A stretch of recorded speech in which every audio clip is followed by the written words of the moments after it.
Welcome to the Common Good Podcast. I'm Just want you to know how low rate we can be around here. I took the theme When song. is Dan the producer coming back? I took the theme song from a previous episode and played it through my phone, just to so we'd have a little theme song to get us going live here. Hey, welcome to the Common Good Podcast. It's no fooling, Rob. April Fool's Day. I was going to try to do a whole April Fool's thing, and all that, but not a huge fan of April Fool's Day. I did, really? As you know, Doug, part of my morning routine is I play the Wordle to stave off the dementia in the future, and I check my Facebook memories, and I had a Facebook memory today from 15 years ago. That my son Calvin played a April Fool's joke on his mother. He made decaf coffee in the morning. Didn't tell her?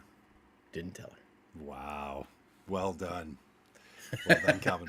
But when did he tell her? Because he only, the need of a good April Fool's joke, at some point you gotta let the people in on it. You gotta fess up, right? Yeah, or the joke is lost. When did he let her know? In time for her to caffeinate up, or did she have to even remember? I don't really remember. I just got the amusing little memory from my Facebook. I'll tell you, I have the privilege of having my religious initiation day, what people in the Christian world would call their Christian birthday, the day at which they came to the Lord. You accepted Jesus Christ as your personal Lord and Savior? Later people told me that's what I did. You asked Jesus into your heart? Yes, that is what people told me I did too. You got saved? I did get saved. I was 16 years old. I went to a thing called a Passion Play at a Jesus People Church in downtown Minneapolis at what's now the State Theater. Was previously the State Theater, went out of business. The religious group bought it, and they ran a Passion Play. I knew nothing of Christianity, nothing of any of it. Stumbled my way in there, and off we go. I've been inside Christianity for 42 years. So my Christian birthday, my initiation day into the faith, the first day that I knew anything of Christianity whatsoever, totally outside the whole scene, April Fool's Day. So, somehow with my personality, that just fits. I've always felt so good about that. It's like, oh, that's great. What if in the end, I'm just like, who plays the greatest April Fool's joke, though, on Christians of all time? Donald Trump. Running, there you go. Running the most anti-Christian, non-Christian, against Christianity's basic tenets presidency ever.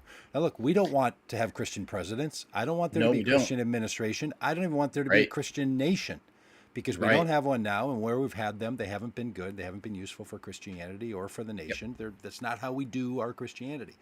But this administration is anti-Christian. This is an anti-Christ community that they've got rolling over there. In other words, it's just doing all the things opposite. Now, as a Christian person, Rob, I would say this. That's then my obligation to figure out how to be sure that Christianity can be alive and thrive. Sometimes you can be in a country where Christianity and the nation can live in very symbiotic kind of flow and feel very comfortable and feel boosted by one another. Or you can live in times when Christianity is the minority religion or the majority religion, but is hostily attacked by the government. That's the one that Christianity was born into. They exist all over the world now, always have. In fact, more Christians have lived in countries that have been in opposition to their Christianity than those who have lived otherwise. We just happen to be living in one of those. Well, there's a little bit of a nuance here, though. It's because we're living in a time when our government is actively opposed to Christian principles, as we've talked about, while wrapping itself in a version of Christianity, while telling us that it is protecting Christianity, while receiving the support and adulation of the majority of Christian leaders in our country and Mm-hmm. Christian people in our country. And so it's a Maybe. very, well, maybe, yeah. Yeah. It, It's close. If it's not the majority, it's the near yeah, majority. I mean, yeah. Yeah, that's fair enough.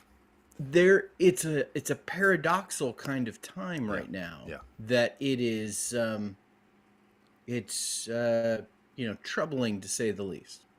Well, yeah. And look, it is unique for a nation to have such fervent Christian notion